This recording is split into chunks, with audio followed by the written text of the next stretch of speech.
They wanted to remove any political opposition whatsoever. This thing in 2016 where Trump was sort of pinching himself and couldn't believe he was elected and was sort of astonished that he was able to have all these kind of establishment Republican and some centrist types of policy wonks and experts and generals and so forth around him. That's over this time. That's done. It's like you must be obedient to the dear leader or you're not on this team. And they're drawing up huge plans to make sure that's the case, as well as huge plans for deportations, for full-on eco-fascism, for taking over the military. And we could go on and on and on.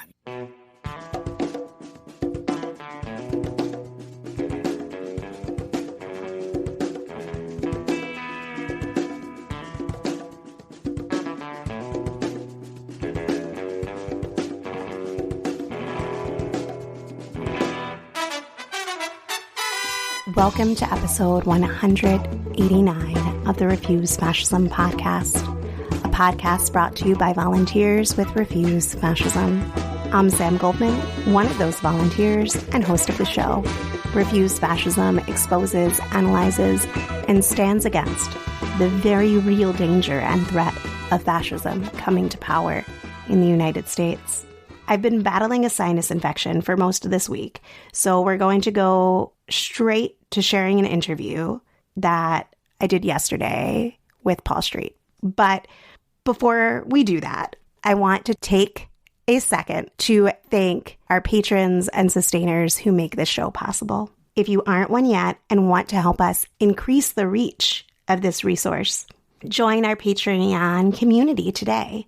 Donate for as little as $2 a month and learn about the perks over at patreon.com/refusefascism. Or if you can't make the commitment right now, we get it. Make a one-time gift over at refusefascism.org and hit the donate button.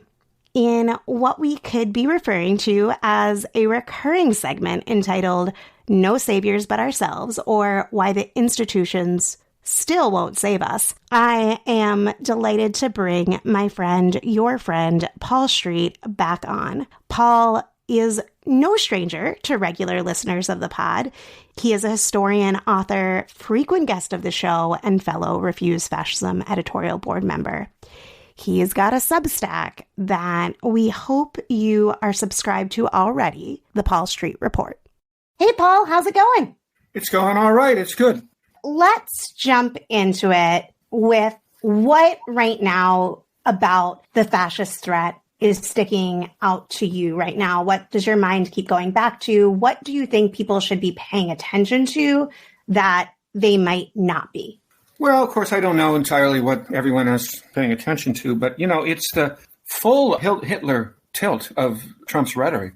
Actually, even surprising me. I mean, I wrote a whole book about his first term and his initial campaign and how horrific and fascistic his actions and his rhetoric were. And yet, hey, I'm a little taken aback by him saying that we need to root out the vermin. And then he specifies communists, Marxists, and socialists. Well, this is classic Hitler rhetoric. This is like something out of Mein Kampf. Now, when he says Marxists, communists, and socialists, bear in mind that Trump absurdly and falsely conflates the Democratic Party in general with the radical left. So those of us who do have backgrounds in Marxism and socialism and communism are just like, huh? You think Joe Biden and Barack Obama and Nancy Pelosi are radical leftists? Are you serious? But he means that. They mix all those up, and they do want to go after all their political enemies.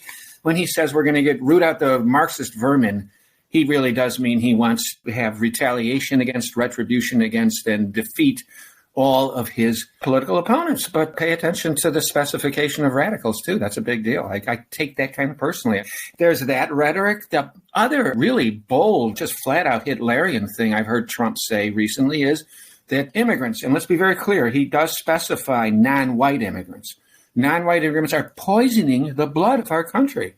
That is also Mein Kampf. That is Hitlerian rhetoric. That is blood and soil, eugenicist, sexual anxiety about pollution of our supposedly pure white Volk Amerikaner bloodstream. That is absolutely horrific. I guess he recently spoke in, was it Pennsylvania, claiming that on his first day or once he's in office, he will undertake the biggest deportation operation in American history, which is clearly a reference to rounding up so-called illegals, brown-skinned people, immigrants from South and Central America, and putting them in great big concentration camps. And we know from his policy network and his campaign's policy documents that they do have plans for an unprecedented expansion of really what amount to concentration camps. This is what they're talking about. He has called for the extrajudicial assassination of suspected shoplifters. He has said that his former Joint Chiefs of Staff chair, Mark Milley, should maybe have been executed for having warned China that no, Trump is not going to launch nuclear weapons at you after January 6th. The argument that the Trump legal team made before a U.S. Court of Appeals for the claim that he has full absolute immunity for anything he's done, unless he was previously impeached by the House and convicted by the Senate for it. The argument was that a judge actually pressed the Trump lawyer and said, does that mean that you think Trump could send out SEAL Team 6 and kill one of his political opponents, that he'd have immunity from that crime unless he'd been previously impeached by the House and convicted by the Senate for it? And the lawyer said yes. Does that mean that the Trump campaign thinks that Joe Biden can send out SEAL Team 6 to kill Donald Trump and that they have absolute immunity from him? This is divine right of kings for the Führer type of shit, okay? That's strongman 101. That is just absolutely horrific. The judge in the Jean Carroll case, the recent $83.3 million lawsuit victory that she won, had to tell the jurors, make sure that nobody knows that you sat on this jury and knows your name. What does that mean? Well, that's like New York City bosses. You have to say to juries that had shut down Big Five Italian mafia family bosses, don't let them know. What that means is that Trump will encourage and has backers that will kill you and maybe members of your family and all that. That's pretty straight up fascist shit. This is really extraordinary stuff. I'm even a little surprised myself. This border thing in Texas, which maybe we'll talk about more, is really quite extraordinary. The last couple of months, I've been away from cable TV, so I don't know what's going on CNN and MSNBC, but I've been following the New York Times and the Washington Post, and I'm surprised that there isn't more coverage of this just abject, neo-fascistic, nativist defiance of the White House, and even as the Texas Military Department, comprised of the Texas National Guard and the Texas Rangers, is literally, physically, militarily denying U.S. Border Patrol access to a big swath of the southern U.S. border and literally calling into question the sovereignty of the federal government over border control, which is reminiscent of the 1831 nullification crisis by the slave-owning elite of South Carolina. It's reminiscent of Fort Sumter and secession. It's reminiscent of the Little Rock crisis in 1957 when their then right-wing racist governor, Orville Fabu, mispronouncing his name, I'm sure, had to be compelled by Eisenhower physically to allow the desegregation of Little Rock public schools as ordered by the U.S. Supreme Court. I mean, that's an extraordinary development, and I'm surprised it's not getting more coverage. And as all this kind of shit, this is just sort of extraordinary stuff, this defiance and this physicality and this vindictiveness and this talk of retribution and this open racism and these calls for concentration camps and promises to respond to political opposition with flat-out violence. While that's going on, the media, by and large, seems to be now in quadrennial election year horse race mode.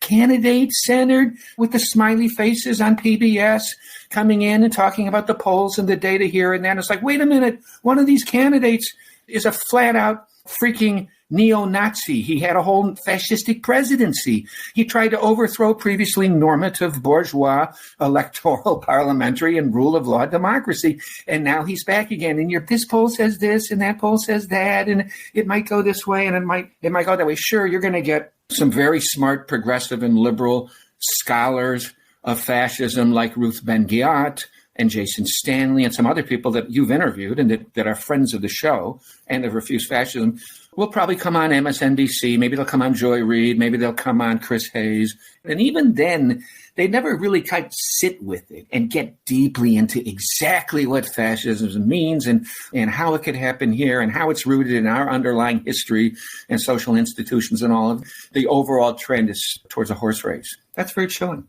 It's chilling to me as well. And I know to many of our listeners too.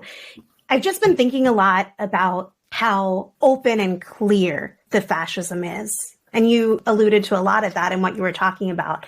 You have the horror of everything he says every time he opens his mouth, from the mass deportations day one, the dictator day one, the poisoning the blood of our country type language. You have his plans, and the plans not just of Trump and those immediately around him, but of a whole legal team, a whole professional lawyers and policy wonks alike who want to install fascist rule, whether it's Trump or whoever.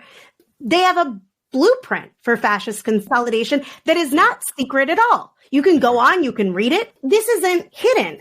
And here's where I'm like, what is going on with people? You have the 4 years that Trump spent in the White House and his whole rolling coup that preceded January 6th. And then you have the violent insurrection. And so I think I am struggling with, like, is it just good old American, like, historical amnesia that people don't want to remember something so awful? Or what is behind people underestimating just how dangerous a Trump return would be and just how possible that is? This is different than 2016, when he sort of had the Mercers, the very rich right-wing Mercers who had hired Steve Bannon, who is a international fascist propagandist, and Bannon whispering in his ear, and later Steve Miller, and this vague kind of white nationalism infecting his brain, which didn't take much because he was already kind of there because he's such a racist and a patriarchal monster in the first place. This time around, he's co-opted the great lion's preponderant share of the so-called establishment republic policy infrastructure. And you're absolutely right. The Heritage Foundation has spearheaded and collaborated with more than 80 other Republican policy shops to create this massive blueprint, which is hilarious. They said they want to take down the deep state. And then when you read it, what's it called? Project 2025? No, they want to take over the deep state and become the deep state. They want to remove any political opposition whatsoever. This thing in 2016 where Trump was sort of pinching himself and couldn't believe he was elected and was sort of astonished that he was able to have all these kind of establishment Republican and some centrist types of policy wonks and experts and generals and so forth around him. That's over this time. That's done. It's like you must be obedient to the dear leader or you're not on this team. And they're drawing up huge plans to make sure that's the case, as well as huge plans for deportations, for full-on eco-fascism, for taking over the military and to attack the cities and to use federal troops to assault blue regions. Even I am sort of shocked by some of the levels of where the rhetoric is going, but it really shouldn't be all that surprising. People need to remember this is a president who from the very beginning, even in his first election, would not promise to honor the outcome if Hillary Clinton won. He announced his initial campaign with an all-out neo-fascist nativist assault on Mexico and Mexican people. As president, this guy told U.S. Border Patrol agents he'd pardon them if they shot migrants. As president, this guy said he wanted to electrify the southern border. As president, this guy referred to African countries and Haiti as shithole countries and complained that we get migrants from them, and then asked how come we can't have more migrants from white, Scandinavian, Nordic, Norway. I mean, it was whack-a-mole trying to keep up with all the fascism of Trump. I mean, he pardoned a sadistic, racist war criminal and tried to make a hero out of him, a guy named Eddie Gallagher. That's a very underestimated aspect of the Trump presidency. He embraced Kyle Rittenhouse after Kyle Rittenhouse slaughtered two people at a Black Lives Matter rally in Kenosha, Wisconsin. He campaigned on his very last night of the 2020 election in Kenosha, Wisconsin, in honor of Kyle Rittenhouse's fascistic act. So the first presidency was really awful, and it shouldn't be surprising. The denial about it, or the weirdness about it, I think there's always a strong dose of American exceptionalist, it can't happen hereism. There's just a denial about it. The New York Times had a piece recently based on polling data that was really interesting. Neither side, on either the Republican side or the Democratic side of the people they polled, could actually believe that the other side is actually going to run the guy, that they're clearly going to run. There may be more basis for their belief on their side than there is on the Democrats. I mean, the Republicans are just convinced, they're going to pull a fast one. They're not really going to go with 81-year-old Joe. He's too old. He's on the way out. They'll do something. They're going to pull a fix at the convention. They're not really going to run Biden. Well, they're probably going to run Biden. The Democrats, the majority of them in the poll, are in denial that Trump will actually be on the ballot. And the main sticking point for them seems to be they think the legal system is going to take him down. They believe in the courts and the Constitution. They believe that this Colorado thing will work. They believe that Jack Smith will cripple him. They just can't process that. And I've been writing about how courts and constitutions are probably not going to take him down, how they're failing. I think that's probably one of the really central aspects, that this continuing lingering faith in the power of the ballot and a continuing lingering faith in the power of the legal system. There's just this kind of clinging to the establishment's bourgeois, electoral, parliamentary, and legal rule of law institutions. And just there's a disbelief that they might actually be disappearing or getting irreversibly crippled and even sort of destroyed in our lifetimes. We just can't sort of see that happening, but maybe it is. A big topic is that this week, the Supreme Court has signaled that they'll be ruling in Trump's favor on the Colorado ballot case. They don't want to be the ones that, quote unquote, set events in motion for what we all know is a legitimacy crisis. But it appears that the ship has sailed already on that, and it's just a matter of time before it hits some rocks. Can you talk a little bit about this case, but most importantly, what this crisis and the different scenarios you see playing out because of it? You know, there's so much illegitimacy already that it's hard to know where to start. We know that Clarence Thomas and other justices receive gifts from billionaire donors that have vested interests in court decisions. We know that Trump should have been convicted for insurrection by the U.S. Senate in January of 2021, and that many Republicans wanted to do that, to bring him across the 2/3 threshold, but failed to do so partly out of fear of retribution, and not just political retribution, physical retribution. We know this from Mitt Romney's memoir. How fascist is that, right? They couldn't do their constitutional duty to convict this guy, which, by the way, would have made it illegal for him. Then he couldn't run again. If you're convicted of high crimes and misdemeanors by the U.S. Senate after being impeached by the House. We know that the Dobbs decision that took away the half-century constitutional woman's right to an abortion was an absolutely illegitimate ruling that rejected stare decisis, the principle that you don't undo a constitutional precedent without evidence of some, major significant societal transformation or a big, huge change in public opinion. There was no change in public opinion. 2/3 of the population wanted Roe to stay in place, and yet they went ahead and did it anyway. And we know that court was in many ways illegitimately appointed by a president who didn't win the popular vote. And then I could go on and on about how the Electoral College works, how Supreme Court appointments happen, and the nature of the U.S. Senate, which approves Supreme Court appointments, which is ridiculously mal-apportioned and massively overrepresents the most revanchist and reactionary parts of the country because of how the Constitution gives 2 senators to every state, regardless of what size of the population. We know that the Attorney General, Merrick Garland, just took a ridiculously absurd long amount of time to appoint a special prosecutor to go after Trump for January 6th. It's just idiotic. It's just preposterous. It's illegitimate. What the hell were you thinking? The January 6th Select Committee report and hearings in 2022 laid this whole thing out. This guy should have been taken to court on the charge, among other charges, of insurrection. And they didn't do that. They refused to make the insurrection charge. On and on and on. There's just all these failures and these illegitimacies and these comings up short. And now the court system is in with cases against Trump that liberals are clinging to, believing like a cargo cult that this is going to save them from a second Trump presidency. Now they're in a time squeeze.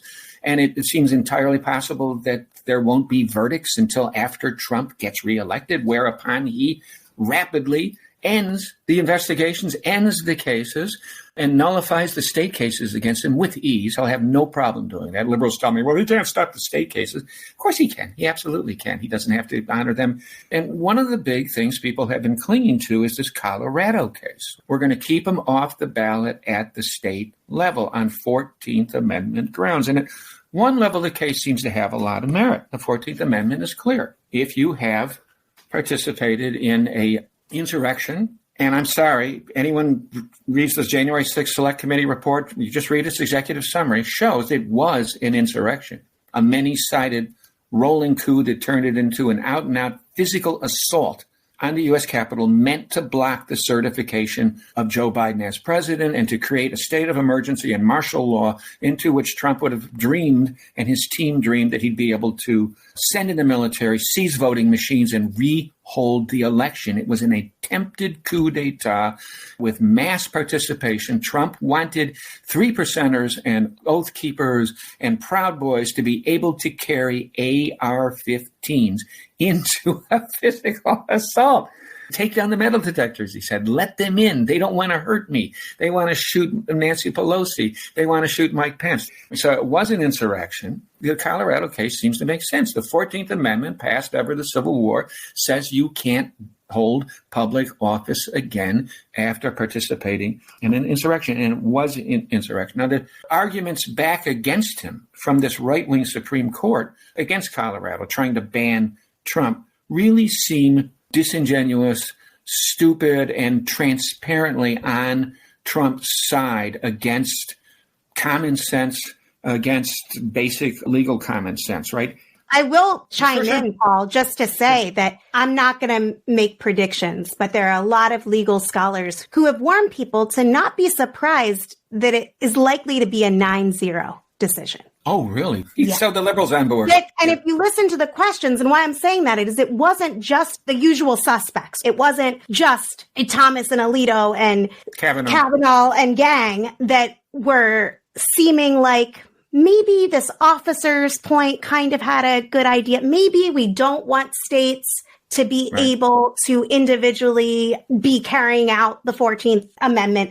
There was a lot of acceptance that I think surprised people. It's also Ketanji Brown and Kagan. And yeah, absolutely. Yeah. Well, there's a possibility, I think, that, for instance, Sotomayor would be the one. Again, I don't get into those kind of number So you're absolutely right. And so the arguments against it, I'm struck by how bizarre they seem. One of the arguments against Colorado is that, well, he's allowed to run, but he can't sit in office. Can you imagine if he's allowed to run and then he wins, but then they tell him he can't sit in the office? All hell would break loose. It would really mean that he has to be able to not run. Congress can ban him, but the states can't? There's an argument I heard against it. Really? What's that? The U.S. federal system dedicates a lot of ballot-making power to the states, and it has forever. It's not a congressional matter. The 14th Amendment says Congress can give amnesty by a 2/3 vote to banning him from the thing. That's in the 14th Amendment. So that's where Congress could step in. That's right. And I think this was from Kagan, not one of the far right-wing people. Well, if this goes through, then one single state can cancel a whole national candidacy. I don't follow that. It was Colorado trying to ban Trump from Colorado ballot. Then other states would try and ban Trump from their state ballots. There's no state that's able to dictate what goes on in other states. Colorado can't kick Trump off the Illinois ballot. Colorado can't kick Trump off the Alabama or the New York ballot. The one that really got me is I think Roberts, the Chief Justice, said, well, this could lead to a situation where presidential elections are determined by just a few states. Because Democratic states start kicking Trump off, then Republican states will start kicking Biden off of their ballot, and then we'll just have a small handful of states, presumably Roberts must mean states that kicked off neither, determining it. And then we could have elections determined by just a few states. That's what we have a system right now where presidential elections preposterously come down to just 6 or 7 states. It's called the Electoral College, and it's ridiculous. Was it Roberts? I don't remember which one said that if this goes through, that would mean that the Southern secessionist Confederate states, after they were readmitted to the Union after the Civil War, would be able to block a Republican presidential candidate from being on the ballot. And I'm like, what?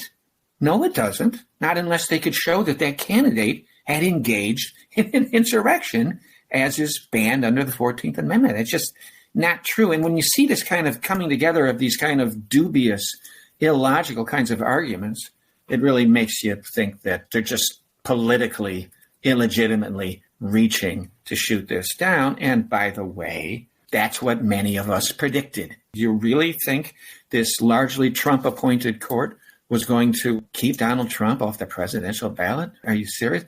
I think, Samantha, you're absolutely right. And thank you for making me think more about that more. What's surprising about it is that it could be 9-0 and how participatory the Democrats were in the kind of questioning and commenting that leads one to think it could really be a unanimous decision or 8-1. Maybe Sotomayor will hold out. We've talked about this on the show a lot. There's this constant pull that isn't just a spontaneous pull. It's something that people are corralled into, that there's this magic bullet. There's this case and then this case and then this method for accountability and then that method for accountability. And it's all going to work out. And there's never a need to fight. There's never a need for struggle. There's never a need for panic.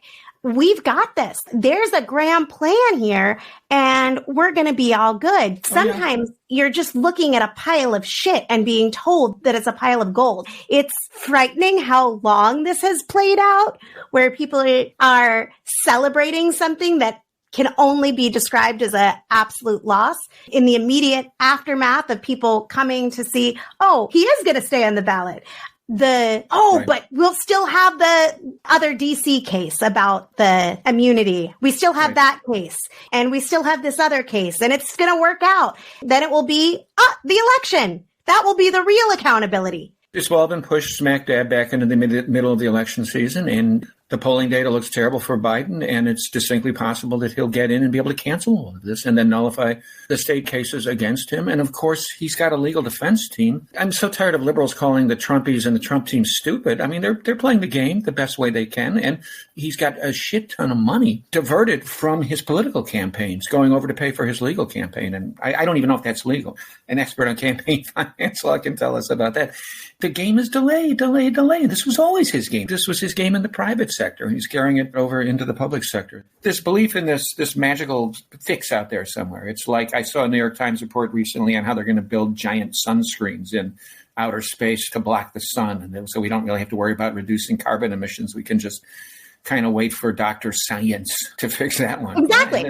I was hoping that we could talk a little bit about the Democratic Party side of what you and your writing define as part of the ruling class. These are the ones who people look to and expect to lead resistance to fascism in this country. From Al Gore conceding to Bush, quote unquote, for the sake of national unity, after the Supreme Court stopped the hand recount of ballots in Florida, to Jamie Dimon, the head of Chase Bank, recently saying his company will prosper whether under Trump or Biden, or KBJ and other supposed liberals on SCOTUS not wanting to take responsibility for removing Trump from the ballot, to Biden, aka Genocide Joe himself. How and why are they enabling fascism? And why do people keep investing so much faith that they can solve this? The Democratic Party has been always a relatively conservative and corporate and capitalist imperialist party, and not just in the neoliberal era. I date the neoliberal era, which is a sort of turn to the right and moving into space that had previously been held by moderate Republicans, as the Republican Party itself moved further to the neo-fascist right. But it's nothing new. And I used to be a labor historian in another lifetime, and I remember Franklin Delano Roosevelt's response to the Memorial Day massacre in Chicago in 1937, when the Chicago police literally shot dozens of United Steelworkers in the back, just at a picnic during the middle of a strike against Republic Steel. And FDR the next day announcing a plague on both your houses, get both labor and capital, just refusing to aggressively take the side of the working class. And this was in a time in which the Democratic Party was pretty much on board with Mussolini and Hitler as bulwarks against socialism in Europe and as bulwarks against the Soviet Union. So there's a long, old history of not fighting extremism all through the 40s and through the 50s. The Democrats, particularly Southern Democrats, were participatory in the neo-McCarthyite assault on radicals and the left and communists. My grandfather, absurdly, it was kind of a family joke because he wasn't left-wing at all, was run out of a job at Northern Illinois Teachers State College by a Democratic university president in the 1950s. The Johnson administration participated heavily in the neo-fascist assault on the New Left. Then Al Gore just completely surrenders to the obvious theft of the 2000 presidential election. The Democrats are on board with the sort of proto-fascistic Patriot Act and all of that. And I'll never forget Obama, who knew privately and said to Tim Kaine in October 2016, Tim, with Hillary Clinton listening, you've got to keep a fascist out of the White House. He actually said that. A lot of these people who won't say fascism know that Trump and Trumpism is fascist. They just never say it publicly because it's not acceptable. It's a radical word. It goes against the grain of our American exceptionalism, but that doesn't happen or whatever. And then after Trump is elected, the next day, Obama has a press conference in the Rose Garden and just says, sometimes you lose an election, but we're all on the same team. And I have complete faith that the next president is going to honor the rule of law and democracy and the Republican, on and on, just lying through his teeth. Because if he tells Tim Kaine, you got to keep a fascist out of the White House, he knows better. There's just this kind of denialism. It's like a religion, really, this notion that voting is the solution. And that's all they have. It's all they ever have is pointing people to the ballot box. Got a guy like Jamie Dimon. I remember Jamie Dimon from Chicago. He was the head of Bank of America. And in Chicago, a Democratic city, the game was to be allied with the Democratic Party. It's the only party in town. But Jamie Dimon's just expressing the viewpoint of the business class, right? The business class, which is they want a seat at the table. And a lot of quote unquote liberal business elites are like that. They're reading the handwriting on the wall. They don't mind fascism. They didn't mind it in Italy. They didn't mind it in Germany. They certainly don't mind it in the third world and all the fascist regimes that the U.S. has imposed over the many decades.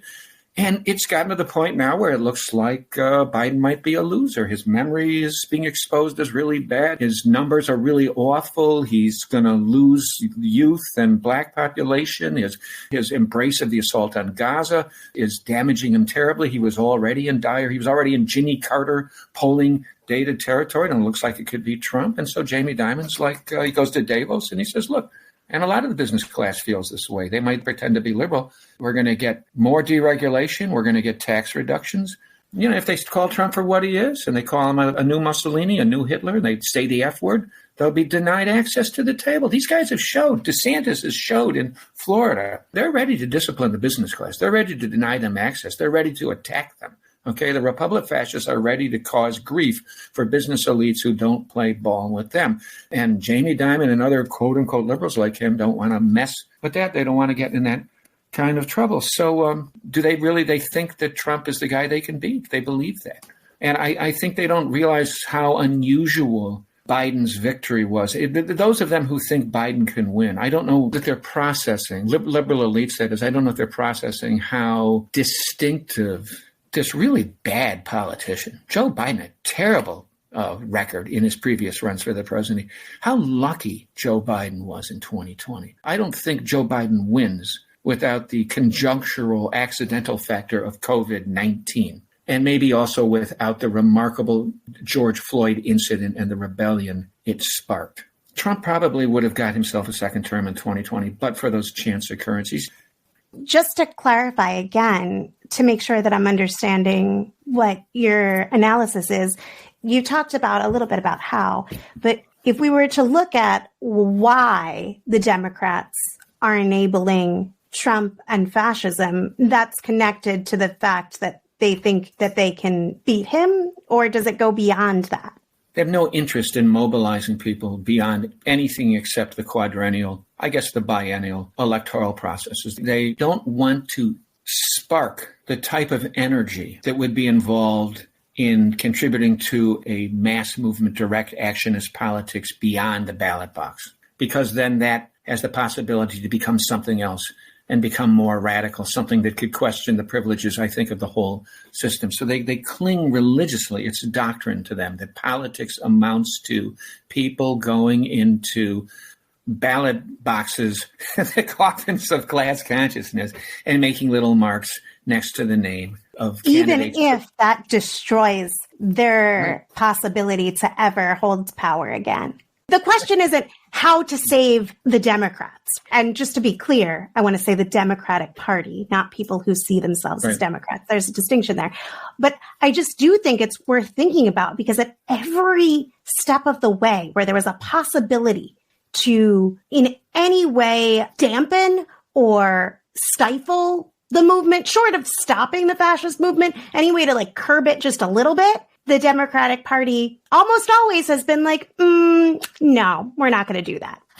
Now there is a question of people keep looking to them and saying, if we don't want fascism, we need to spend the next 9 months doing nothing but campaigning for Biden.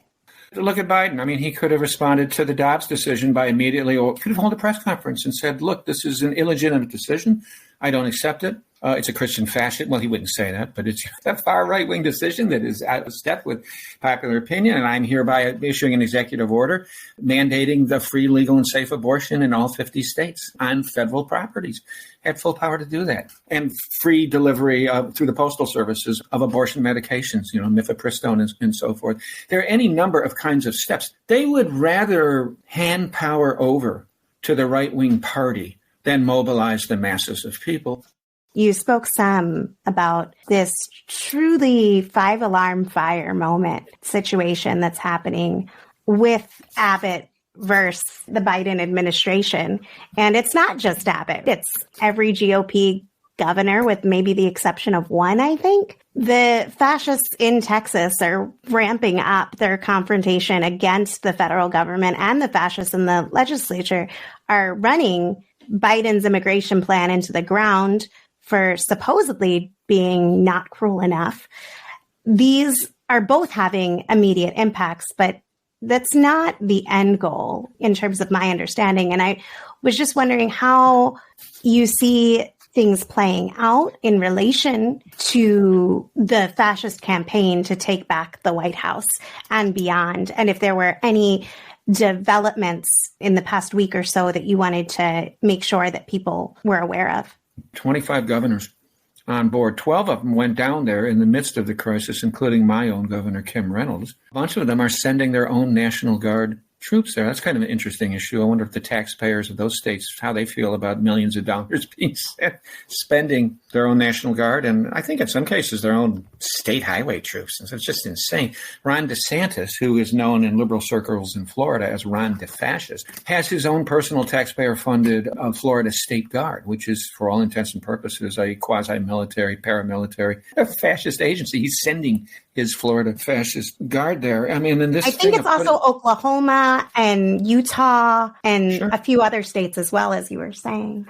Yeah, I mean, this is almost like, well, are you guys going to form a nativist nullification confederacy? Are we seeing the beginnings of a civil war? Are you thinking about an alternative government? We're talking about sort of quasi-military cooperation between different state governments in defiance of the White House and in defiance of even the Supreme Court and in defiance of longstanding constitutional understanding that the United States has sovereignty on the national border. And bear in mind, what sparked all of this off down there in Eagle Pass is the laying of razor wire that is putting gashes in the skins, in the muscles of children and their mothers as they try to get across the border. And also that a family drowned in the Rio Grande. And the Mexican authorities told the U.S. Border Patrol about it, and they tried to investigate and perhaps to try and save this family. And they were militarily, physically prevented from access to Shelby Park. And by the way, Shelby Park is named after a Confederate general. And meanwhile, while you have this sort of direct actionist policy being carried out by essentially a fascist state, the fascist state of Texas, you have the wacky, crazy, wild House wrecking crew Republican Party under the command of an open Christian fascist, Mike Johnson, who doesn't really like the separation of church and state, and who is regularly on the phone with, guess who? The Orange Menace himself, who is sort of like the de facto Speaker of the House. This is really extraordinary. He is ordering, for all intents and purposes, this guy with 91 felony counts, this guy about whom a civil case judge in New York has to say, don't let it be known that you were on the jury that found against him because his backers will come and kill you. This malignant, tangerine-tinted tyrant, Trump, is ordering the House to block any immigration bill, no matter how far to the right Biden and the Democrats are willing to go, no matter how difficult the Democrats are willing to make it for asylum seekers, no matter how far down in the limits of the numbers of people that can cross the border a day can be made, no matter what, there can be no solutions. In other words, the Republican Party under the command of Herr Trump is ceased to be, and this is not new, an actual, normal, bourgeois, democratic parliamentary power. There can be no deals.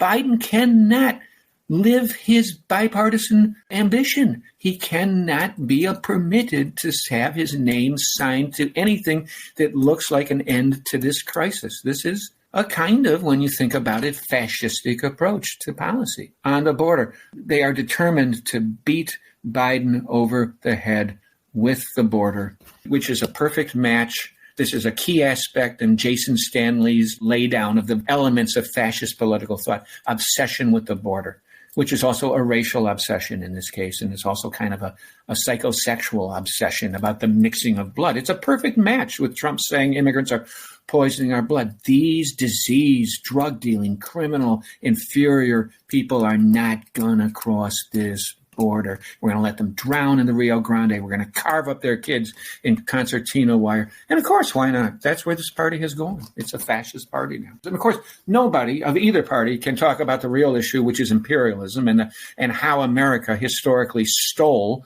its Southwest and California from Mexico, and how U.S. policy creates misery and has forever in Central America and Mexico. But that's a whole other topic. I want to give a shout out to the RevCons, the revolutionary communists, who went down to Shelby Park and went down to Eagle Pass with a poster saying, we don't have an immigration problem, we have an imperialism problem. And that's bipartisan, that we can't talk about that. The Democrats refuse to talk about it as well. But that's the real historical material basis for all this. Frankly, in Europe as well, with all the people dying in the Mediterranean, the imperial exploitation of the non-white global South and the periphery is critical historical material basis for all these border crises, which are heating up literally with the climate crisis, which is particularly hitting these parts of the world, particularly hitting the globe.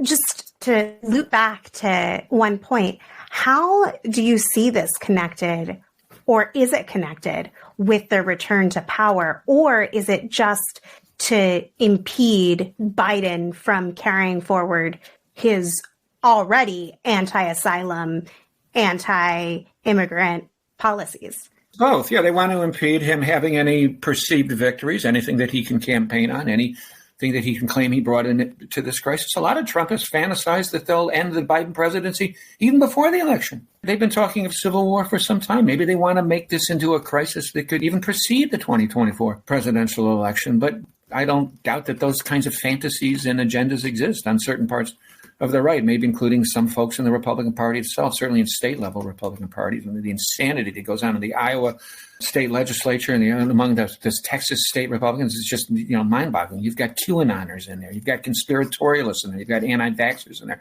I mean, they opened up a can of worms and let loose a virus of fascistic insanity that I think future historians, if we have future historians, will be shocked to find when they go through the correspondence and the memoirs of these people. But I think it's largely about helping guarantee that Trump wins in November.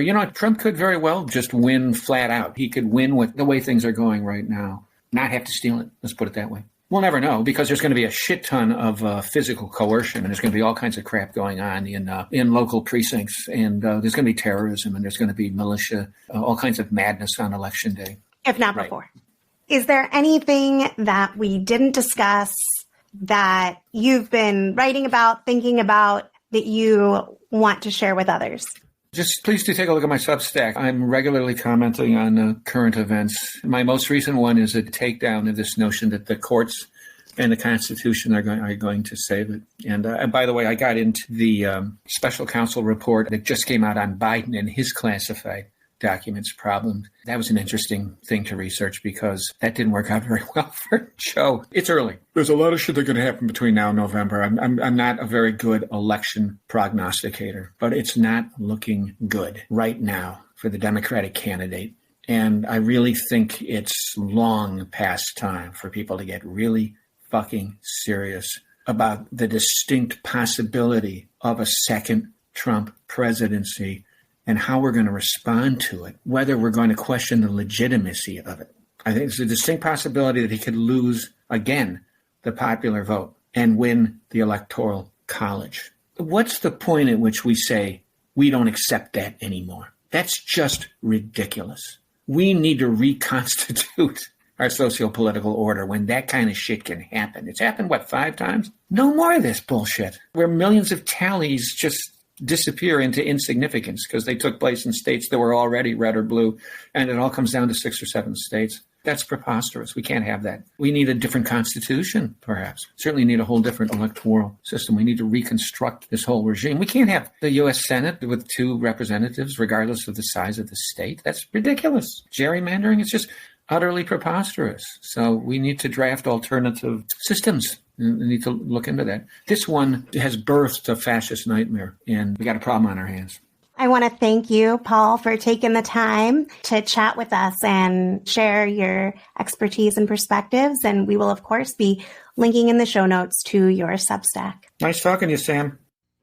As Paul's work pretty consistently reminds us, it can happen here. Trump can win. Fascism can seize and consolidate power. But the operative word here is can. That doesn't mean that it is inevitable. It doesn't mean it will. The future is unwritten. Which one we get is up to us. Right now, share this podcast with 1, 5, or 5,000 people you know, because we can do every little thing in our power to escape reality, or we can take action to wake people up to this reality. We can keep the peace with fascists and enablers and cowards and people who can't find it in themselves to give a damn.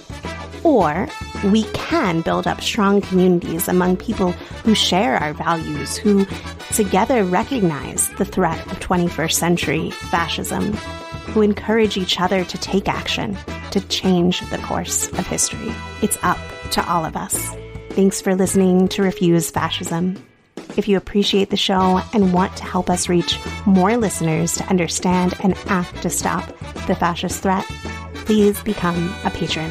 Whether you can give $2 or $20 a month, it all makes a difference in producing and promoting this independent, all-volunteer weekly podcast.